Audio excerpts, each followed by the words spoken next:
Hello everyone. सो इस वाली video में ना मैंने दो मूवीज़ के सबटाइटल्स लिए हैं, क्योंकि पहले मैं सोच रहा था एक का ही लूँ, लेकिन दोनों के जो स्ट्रक्चर्स हैं ना वो काफ़ी अच्छे अच्छे थे। तो फिर मुझे लगा कि दोनों के ही ले लेने चाहिए, क्योंकि आपको ज़्यादा सीखने को मिलेगा और अच्छा सीखने को मिलेगा। सो आपको क्या करना है, हिंदी सुननी है, वीडियो को पॉज करके उसको अपन माइंड में ट्रांसलेट करना है, फिर आपको मैच करना है। और मैं इसमें यूज़ होने वाले बेसिक ग्रामर के रूल्स और वो सब चीज़ें जो हैं अलग अलग सिनेरियोज़ में कैसे यूज़ करना है वो सब मैं आपको बताता हुआ चलूँगा। तो चलिए वीडियो शुरू करते हैं।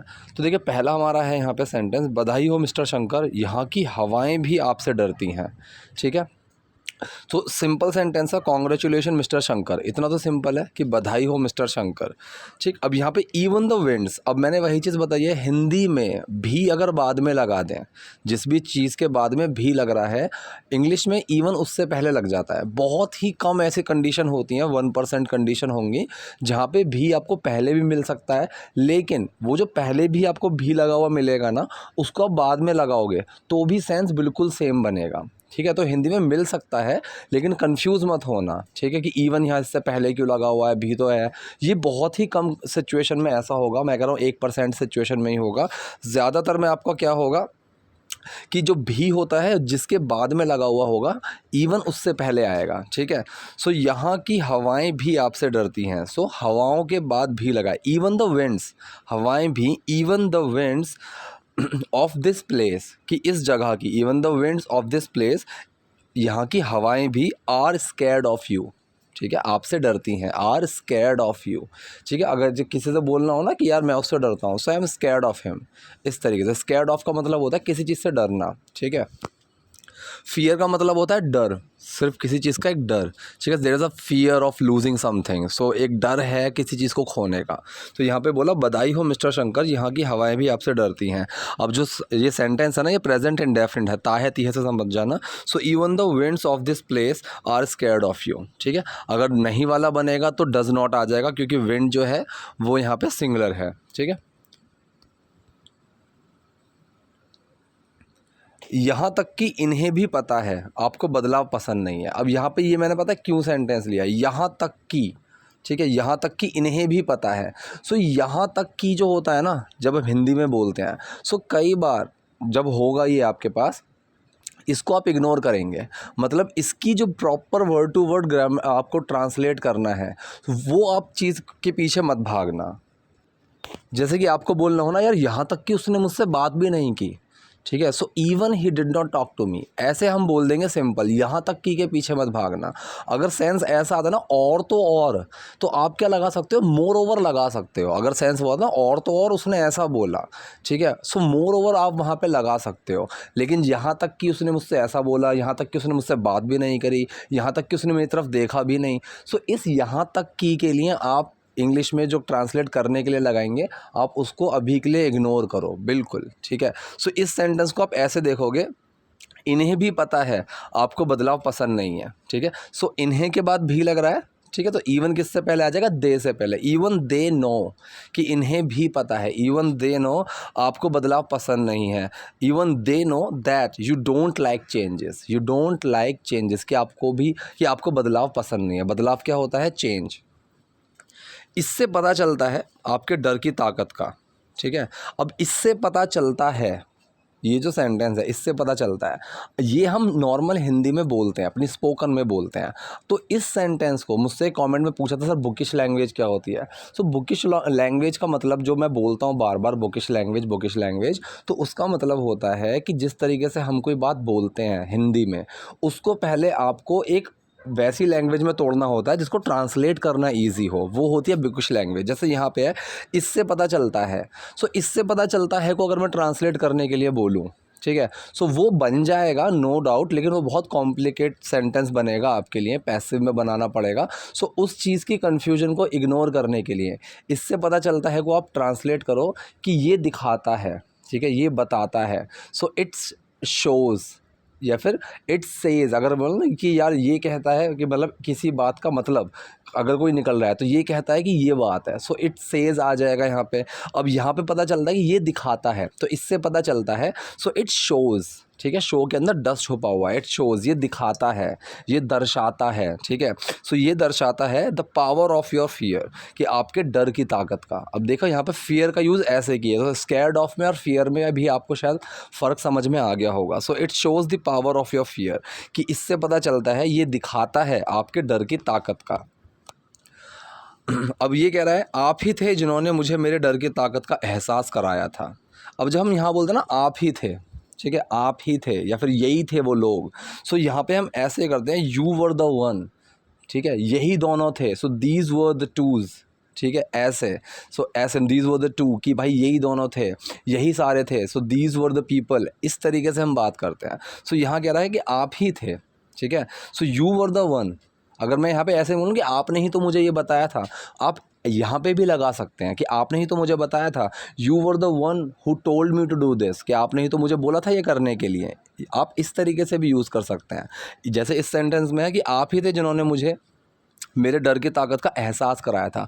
अब एहसास कराने के लिए क्या बोलते हैं कि किसी को किसी चीज़ से अवेयर करना, ठीक है। अवेयर करने का मतलब होता है किसी भी चीज़ का एहसास कराना, उसके बारे में उससे परिचित कराना, ठीक है। एक वो होता है अवेयर, इंट्रोडक्शन, इंट्रो भी, वैसे आप इंट्रोडक्शन भी यूज़ कर सकते हो और अवेयर भी यूज़ कर सकते हो, ठीक है। हु इंट्रोड्यूस्ड मी ऐसे भी लगा सकते हैं कि जिसने मुझे परिचित कराया, जिसने मुझे इंट्रोड्यूस कराया, और अवेयर का यूज़ भी हो सकता है। तो अब सेंटेंस देखिए कैसे बनेगा, you were the one who made me aware of the power of my fear. अब मेक अवेयर का मतलब क्या होता है, जानकारी करना, किसी ने आपको जानकारी कराई। तो मैंने वही बताया था, मेक समवन एंग्री, एक तो होता है एंग्री, गुस्सा, एक होता है कि मेक समवन एंग्री, कि किसी को गुस्सा दिलाना। सो यहाँ पे हु मेड मी अवेयर, जिसने मुझे अवेयर कराया, ठीक है, who made me aware of the power of my fear, मेरे डर की ताकत का, ठीक है। तो यहाँ पे पूरा सेंटेंस क्या बना, आप ही थे जिन्होंने मुझे मेरे डर की ताकत का एहसास कराया था। So you were the one who made me aware of the power of my fear. एक सेंटेंस अब आपको बनाना होगा कमेंट बॉक्स में कि आप ही थे जिन्होंने मुझे गुस्सा दिलाया था, ठीक है। ये सेंटेंस अब आपको कमेंट बॉक्स में बनाना है, मैं चेक करके बता दूंगा।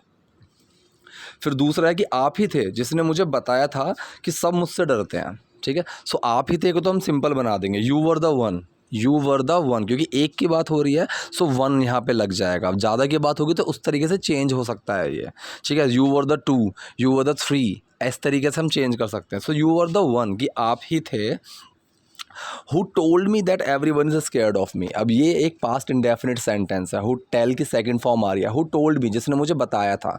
सो हु का यूज़ किसने के लिए और जिसने के लिए, दोनों के लिए करते हैं, ठीक है। अब मैं बोलूँ कि हु डिड दिस, कि ये किसने किया, एक तो ये हो गया। दूसरा मैं बोलूँ कि रमेश इज़ दी पर्सन, कि रमेश वो इंसान है, रमेश इंसान है, हु डिड दिस, जिसने ये किया। सो हु का यूज़ ऐसे भी होता है, सेम व्हाट का भी होता है, सेम विच का भी होता है। इस चीज़ के ऊपर मैं एक सेपरेट वीडियो बिल्कुल बनाऊंगा और बहुत जल्दी बनाऊंगा, ठीक है। बस थोड़ा टाइम का प्रॉब्लम हो रहा है। तो अभी के लिए आप समझ लो कि जिसने इंसान के बारे में जब हम बोलते हैं तो हु का यूज़ होता है, जो के लिए बोलते हैं तो हु का यूज़ होता है, कि जो इंसान सोफे पे बैठा है, the person who is sitting on the sofa, इस तरीके से। So you were the one, आप ही थे, हु टोल्ड मी, जिसने मुझे बताया, that every one is scared of me, कि सब मुझसे डरते हैं, कि वे तुमसे प्यार करते हैं, या फिर वो, कि वो तुमसे प्यार करते हैं और मुझसे डरते हैं, है ना। दैट दे लव यू, अब ये कौन सा सेंटेंस है, present indefinite, simple present indefinite sentence है कि वो तुमसे प्यार करते हैं, that they love you and scared of me, और मुझसे डरते हैं, है ना, राइट। लेकिन एक बात आप जान लीजिए मिस्टर आर्यन, अब इस चीज़ को हम कई तरीके से बना सकते हैं, ठीक है। एक तरीका हो गया कि I just want to let you know about one thing, ठीक है, let me tell you one thing, make a note of this thing. आप इसको कई तरीके से बोल सकते हैं। मैंने एक बहुत ही सिंपल और बहुत ही अच्छा तरीका आपको बताने की कोशिश कर रहा हूँ यहाँ पे, but what I want you know, ठीक है, what I want, but I want you to know, एक तो हो गया but what I want you know is, लेकिन मैं चाहता हूँ कि तुम ये जान लो इस तरीके से। सो यहाँ पे बोला but I want you to know something, ठीक है। लेकिन एक बात आप जान लीजिए, अब इसको अगर बिल्कुल ट्रांसलेट करोगे, but I want you to know something, लेकिन मैं चाहता हूँ कि आप कुछ जान लो, ठीक है, ये हो गया बिल्कुल वैसे ट्रांसलेट। लेकिन जब हम हिंदी में बोलते हैं ना, लेकिन एक बात तुम समझ लो, एक बात तुम जान लो, सो इसको भी हम इस तरीके से बिल्कुल बोलेंगे और बिल्कुल ठीक है।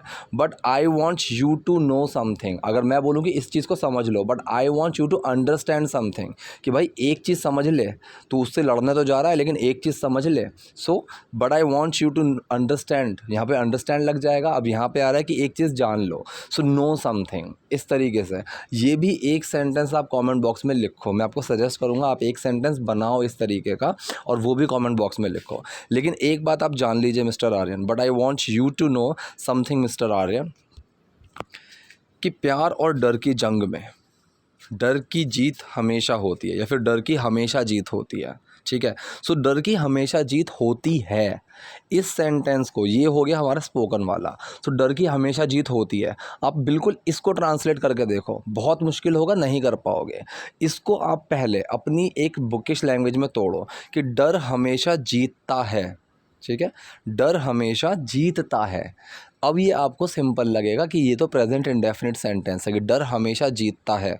ठीक, तो सेंटेंस क्या बना कि प्यार और डर की जंग में, that in the battle of love and fear, battle का मतलब होता है जंग, युद्ध, लड़ाई, वो वाला, कि प्यार और डर की जंग में, that in the battle of love and fear, डर की हमेशा जीत होती है, या फिर डर हमेशा जीतता है। Fear always wins, fear always wins. अब विंस क्या है, विन के अंदर डस छुपा हुआ है। ठीक है, क्योंकि फियर हमेशा जीतता है तो सिंगुलर ही हुआ, हिंदी में भी सिंगुलर हुआ। डर हमेशा जीतते हैं ऐसा नहीं बोला हमने, डर हमेशा जीतता है। सो हिंदी में भी सिंगुलर ट्रीट करेंगे और इंग्लिश में भी सिंगुलर ट्रीट करेंगे। अब अगर मैं इसको नेगेटिव बनाऊँ, so fear does not win आ जाएगा। ठीक है, लेकिन मैंने क्या बोला, फियर ऑलवेज विंस। ठीक है, कि प्यार हमेशा जीतता है। अगर ऑलवेज का नेगेटिव बनाना हो तो नेवर आ जाएगा, लेकिन डस बाहर नहीं निकाल सकते, तब भी विंस ही रहेगा, कि फियर नेवर विंस। ठीक है, अगर मैं बोलूँ प्यार नहीं जीतता है, सो फियर डज नॉट विन, ये चीज़ आप समझ लो। अब ये कह रहा है अभी तक आपने सिर्फ डर की ताकत देखी है। ठीक, अब यहाँ पे या आप टिल का यूज़ कर दो या स्टिल का यूज़ करो, दोनों बिल्कुल ठीक है। ठीक है, स्टिल यू हैव या फिर टिल यू हैव। टिल का मतलब क्या हुआ, टिल तक, टिल का मतलब हो गया एक इस पॉइंट तक, कि इस पॉइंट तक, ये होता है टिल। स्टिल का मतलब होता है अभी भी वाला, कि अभी भी। तो दोनों का सेंस यहाँ पे आ जाएगा, कि अगर मैं बोलूँ कि still you are unaware from the power of love, कि आप अभी भी अनजान हैं प्यार की ताकत से, आप इसको ऐसे भी बना सकते हो। मैं बोलूँ till now you have only seen the power of fear, इस तरीके से। ठीक है, सो जो पहले वाला सेंटेंस बोला था मैंने, वो अलग सेंटेंस बनाया हिंदी इंग्लिश में। ठीक है, लेकिन वहाँ पे मैंने स्टिल का यूज़ आपको समझाया। यहाँ पे क्या है, अभी तक आपने सिर्फ आपने सिर्फ डर की ताकत देखी है। सो टिल नाउ मतलब अभी तक, till now you have only seen, अब देखी है। ठीक है, आ है, ई है, ई है, उससे समझ जाओ, या फिर चुके हैं वाला सेंस है कि अभी तक आपने यही चीज़ देखी है। तो मतलब ये प्रेजेंट परफेक्ट सेंटेंस है। सो हैज़ हैव का यूज़ होगा और थर्ड फॉर्म आएगी, सी की थर्ड फॉर्म लगी है यहाँ पे सीन। सो टिल नाउ अभी तक, यू हैव ओनली सीन, कि आपने सिर्फ यही देखा है, क्या देखा है, द पावर ऑफ फियर, डर की ताकत को। तो सेंटेंस क्या बना, अभी तक आपने सिर्फ डर की ताकत देखी है। So till now you have only seen the power of fear, आपने अभी तक प्यार की ताकत नहीं देखी है। ठीक है, सो यहाँ पे स्टिल का यूज़ कर दिया मैंने, सिर्फ उस चीज़ को क्लियर करने के लिए, कि ताकि आपको समझ में आए कि टिल नाउ और स्टिल का हम किस तरह से यूज़ करते हैं। सो आपने अभी तक प्यार की ताकत नहीं देखी है, या फिर अभी आप प्यार की ताकत से वंचित हैं, वो वाला सेंस आ जाएगा। So you have still not seen, या फिर you have still not felt, आप फील लगा सकते हो, या फिर you are still not aware लगा सकते हो, कि अभी भी आप वंचित हैं, आप उस चीज़ से परिचित ही नहीं हैं। ठीक है, आप कोई भी इन तीनों में से यूज़ कर सकते हो, तीनों ठीक है। मैंने क्या बोला, you have still not scene, आपने अभी तक नहीं देखी है द पावर ऑफ लव, प्यार की ताकत को। ठीक है, सो क्या बना, आपने अभी तक प्यार की ताकत नहीं देखी है, you have still not seen the power of love. प्यार इस इमारत की सभी ईंटों को सिर्फ एक पत्ते के सहारे, सिर्फ इस एक पत्ते के सहारे तोड़ सकता है। तो ये तो कैन वाला सेंटेंस बनेगा, सिंपल सी बात है। ठीक है, सकता है, सकती है आ गया। So love can crumble, crumble का मतलब क्या होता है, चकनाचूर कर देना, तोड़ देना। सो वो क्रम्बल आता है। ठीक है, so love can crumble all bricks of this building, ठीक है। अब जैसे कोई पेज होता है ना, कोई पन्ना है, उसको भी हम पकड़ के जब मूव देते हैं, so we are crumbling that, ठीक है। वो चीज़ क्रम्बल में आता है। तो किसी चीज़ को जकड़ के तोड़ देना वो क्रम्बल होता है, ठीक है। So love can crumble all bricks of this building, कि प्यार इस बिल्डिंग की सभी ब्रिक्स क्या होती है, ईंटें, सभी ईंटों को तोड़ सकता है, ठीक है। सभी इस इमारत की सभी ईंटों को तोड़ सकता है with just this single leaf, ठीक है। With just this single leaf, सिर्फ इस, ठीक है। जस्ट का मतलब यहाँ पे सेंस आया सिर्फ इस एक पत्ते के सहारे, ठीक है। तो पूरा सेंटेंस क्या बना, प्यार इस इमारत की सभी ईंटों को सिर्फ इस एक पत्ते के सहारे तोड़ सकता है। Love can crumble all bricks of this building with just this single leaf. अब यहाँ पे ये कह रहा है ऐसी शक्ति को तो मैं देखना चाहूँगा मिस्टर आर्यन। अब यहाँ पे मैंने कई बार वीडियो में बताया हुआ है अपनी तो के बारे में। अब यहाँ पे आप ध्यान से देखो, क्या तो से सेंटेंस स्टार्ट हो रहा है या फिर तो से अगर मैं शुरू करूँ तो मैं देखना चाहूँगा मिस्टर आर्यन, यहाँ पे वो वाला सेंस नहीं है। ऐसी शक्ति को तो मैं देखना चाहूँगा। सो अगर मैं यहाँ पे ये बोलूँ कि ऐसी शक्ति को मैं देखना चाहूँगा, ये वाला सेंटेंस, और दूसरा मैं बोल रहा हूँ ऐसी शक्ति को तो मैं देखना चाहूँगा, तो दोनों में कुछ भी डिफरेंस आया तो को हटा के? कोई डिफरेंस नहीं आया, ठीक है। सो ऐसी जगह पे हम तो को इंग्लिश में कुछ नहीं बनाते हैं, तो को इग्नोर कर देते हैं। सो सेंटेंस हम कैसे बनाएंगे, ऐसी शक्ति को मैं देखना चाहूँगा मिस्टर आर्यन। अब चाहूँगा वाला जब सेंस आता है तो वुड लाइक का यूज़ होता है, ठीक है। कि फ्यूचर में कोई ऑप्शन है वहाँ पे एक वुड का यूज़ होता है, ठीक है। फ्यूचर में कोई ऑप्शन है वहाँ पे वुड का यूज़ होता है कि मैं ऑप्शन बी चूज़ करना चाहूँगा। जैसे केबीसी में देखा होगा आपने, सो आई वुड चूज़, ऐसे हम बोलते हैं कि हम जिस किसी से पूछते हैं ना, भाई चाय लोगे या coffee, so what would you like to have, ऐसे हम पूछते हैं क्योंकि हम ऑप्शन दे रहे हैं एक। सेम यहाँ पे ये कह रहा है कि I would like to see such power, such का मतलब ऐसी, ठीक है, ऐसी, ठीक है। सच अ नाइस गाय, मतलब ऐसा इंसान है, ठीक है, इस तरीके से हम बोलते हैं। सो ऐसी शक्ति को तो मैं देखना चाहूँगा mister Aryan. I would like to see such power mister Aryan, ठीक है। अब यहाँ पे तो इस मूवी का ख़त्म हो गया, अब ये दूसरी है यहाँ पे, ठीक है। इसमें भी आपको बहुत अच्छे अच्छे स्ट्रक्चर्स हैं, इसलिए मैंने कंटिन्यू कर दिया इसी के अंदर ही। अब ये तो सिंपल है, क्या तुम नाराज़ हो मुझसे? अब जब हम ऐसे पूछते हैं, तो नाराज़ होना होता है that you are angry with someone, you are angry with someone, कि आप किसी से नाराज़ हैं। हम विद का यूज़ लगा देते, विद का यूज़ करते हैं। कई जगह मैंने देखा लोग टू यूज़ कर देते हैं। मैं आपको सजेस्ट नहीं करूँगा कि आप टू लगाओ, विद का यूज़ करो, ठीक है। किसी से गुस्सा होना ना, विद का यूज़ करते हैं। सो क्या तुम नाराज़ हो मुझसे, are you angry with me, ठीक है, are you angry with me, क्या तुम मुझसे नाराज़ हो। फिर तुम मुझसे बात क्यों नहीं कर रही हो, ठीक है। अब इस फिर की जगह मैं तो अगर लगाता हूँ, तो फिर तुम मुझसे बात क्यों नहीं कर रही हो, फिर तुम मुझसे बात क्यों नहीं कर रही हो, तो तुम मुझसे बात क्यों नहीं कर रही हो, तीनों सेम है, तीनों सेम है। लेकिन यहाँ पे तो से स्टार्ट हो रहा है सेंटेंस, ठीक है। अब एक तो हो गया तुम मुझसे बात क्यों नहीं कर रही हो, ये सेंटेंस। एक मैं बोल रहा हूँ तो फिर तुम मुझसे बात क्यों नहीं कर रही हो, तो जब मैंने तो फिर का यूज़ किया तो वो एक थोड़ा अलग सेंस दे रहा है कि एक बात चलती हुई आ रही है पहले से। तो यहाँ पे तो के लिए बनेगा, हम लगाएंगे देन, तो फिर या फिर तो, तीनों के लिए। फिर तुम मुझसे बात क्यों नहीं कर रही हो, then why are you not लगा दो, ठीक है। Why are you not talking to me, present continuous sentence. या फिर मैंने बताया हुआ है आर नॉट को एक वर्ड बना दो, आंट, ठीक है। Then why aren't you talking to me, कि तुम मुझसे फिर बात क्यों नहीं कर रही हो। अब ये कह रहा 3 दिनों से मैंने ना तुम्हारा चेहरा देखा है ना तुम्हारी आवाज़ सुनी है, ठीक। अब यहाँ पे ना एक चीज़ आप ध्यान रखो, कन्फ्यूजन ये हो सकती है कि ये सेंटेंस है आपका प्रेजेंट परफेक्ट कॉन्टीन्यूअस, लेकिन ये प्रेजेंट परफेक्ट कॉन्टीन्यूअस नहीं है। ये सेंटेंस प्रेजेंट परफेक्ट ही है लेकिन टाइम दे दिया है। सो टाइम को हम अलग बनाएंगे और प्रेजेंट परफेक्ट का जो सेंटेंस है वो अलग बनाएंगे। ये बहुत यूज़फुल स्ट्रक्चर था, इसीलिए मैंने इस सेंटेंस को कंटिन्यू किया है इसी वीडियो के अंदर। और अभी आगे और 1-2 सेंटेंसेस आएंगे जहाँ पे मैं आपको प्रेजेंट परफेक्ट कॉन्टीन्यूअस का ही बताऊँगा, ठीक है। तो आप ध्यान से एक चीज़ समझने की कोशिश करो, ठीक है। एक तो ये कह रहा है आप 3 दिनों से को छोड़ दो, 3 दिनों से को भूल जाओ कि यहाँ पे 3 दिनों से लिखा हुआ है। सेंटेंस आप सिर्फ ये पकड़ो, मैंने ना तुम्हारा चेहरा देखा है ना तुम्हारी आवाज़ सुनी है। अब आ है, ई है, ये है, इससे समझ जाओ, या फिर मैं तुम्हारी आवाज़ नहीं सुन चुका हूँ, वो वाला सेंस आ रहा है, ठीक है। सो ये प्रेजेंट परफेक्ट सेंटेंस है, ठीक। सो सिंपल आप इसको पहले बनाओ कि आई have not seen your face and not heard your voice, या फिर आपने अगर पहले नॉट लगा दिया है सो आने वाले सेंटेंस में जहाँ पे आप एंड लगा के बोल रहे हो या और लगा के बोल रहे हो, सो वहाँ पे नॉट लगाओ या मत लगाओ, वो आपकी कॉल है, सेंस बिल्कुल सेम रहेगा। ठीक है, so I have not seen your face and heard your voice. ठीक है, कि मैंने तुम्हारा चेहरा नहीं देखा है ना आवाज़ सुनी है।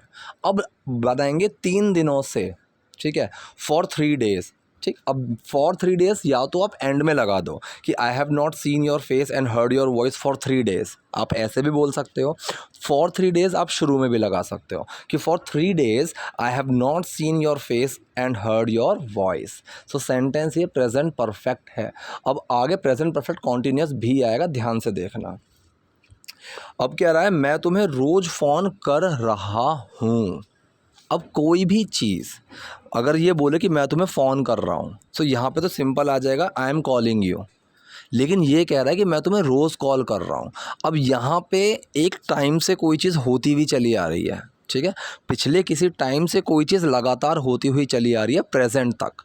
सो ये सेंटेंस है आपका प्रेजेंट परफेक्ट कॉन्टिन्यूअस। यहाँ पे हम कैसे बोलेंगे, I have been calling you every day. ठीक है, I have been calling you, since या फॉर नहीं आएगा यहाँ पे। इसने ये नहीं बताया कि मैं कब से फ़ोन कर रहा हूँ, ये तो बस कह रहा है कि मैं तुम्हें रोज़ फ़ोन कर रहा हूँ। अब रोज़ जो है ये किसी टाइम से चलता हुआ आ रहा है। ठीक है, सो ये आपको सेंस समझना होगा। ठीक है, अगर यहाँ पे स्पेसिफाई कर देता कि 3 दिन से कॉल कर रहा हूँ, मंडे से कॉल कर रहा हूँ, सन 2020 से कॉल कर रहा हूँ, तो सिंस फॉर लग जाता। लेकिन यहाँ पे इसने रोज़ बोला है। लेकिन अगर यहाँ पे सिंस फॉर लगाने के लिए कुछ नहीं आ रहा है, तब भी ये सेंटेंस आपका प्रेजेंट परफेक्ट कॉन्टिन्यूअस है, क्योंकि पिछले किसी टाइम से कोई चीज़ चलती हुई आ रही है। अभी आगे एक सेंटेंस और आएगा, उससे आपको और अच्छा समझ में आएगा। सो ये कह रहा है मैं तुम्हें रोज़ फ़ोन कर रहा हूँ, so I have been calling you every day. ठीक है, अगर मैं किसी को बोलूँ कि यार मैं उसको रोज़ पढ़ा रहा हूँ लेकिन तब भी उसको समझ में नहीं आ रहा, so I have been teaching him every day. ठीक है, कि मैं उसको रोज़ पढ़ा रहा हूँ लेकिन तब भी उसको समझ में नहीं आ रहा, इस तरीके की चीज़ है। सो मैं तुम्हें रोज़ फ़ोन कर रहा हूँ, I have been calling you every day. तुम जवाब क्यों नहीं दे रही हो। ठीक है, अब ये जो तुम जवाब क्यों नहीं दे रही हो, क्या ये बिल्कुल प्रेजेंट के सेंटेंस की बात कर रहा है ये कि मैंने अभी पूछा है और अभी जवाब क्यों नहीं दे रहे हो? नहीं, ये उसी सेंस की बात कर रहा है कि मैं तुम्हें रोज़ कॉल कर रहा हूँ, पिछले टाइम से कोई चीज़ चलती हुई आ रही है और तुम भी जवाब नहीं दे रही हो पिछले टाइम से जब वो चीज़ चलती हुई आ रही है। सो तुम भी पिछले टाइम से जवाब नहीं दे रही हो अभी तक, तो ये सेंटेंस भी प्रेजेंट परफेक्ट कॉन्टिन्यूअस ही है।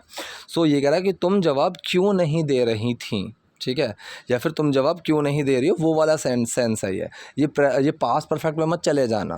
ठीक है, कि पास्ट परफेक्ट सेंटेंस हो गया, नहीं, ये सेंटेंस वही है कि तुम इतने टाइम से क्यों कुछ नहीं बोल रही थी, क्यों जवाब नहीं दे रही थी, वही वाला। So why have you not been लगा दो या फिर वाई हैवंट यू बीन लगा दो। So why haven't you been answering, तुम इतने टाइम से जवाब क्यों नहीं दे रही हो कुछ, वो वाला सेंस है ये कि जब से मैं तुम्हें रोज़ कॉल कर रहा हूँ और तुम जवाब ही नहीं दे रही हो, वो वाला सेंस है ये।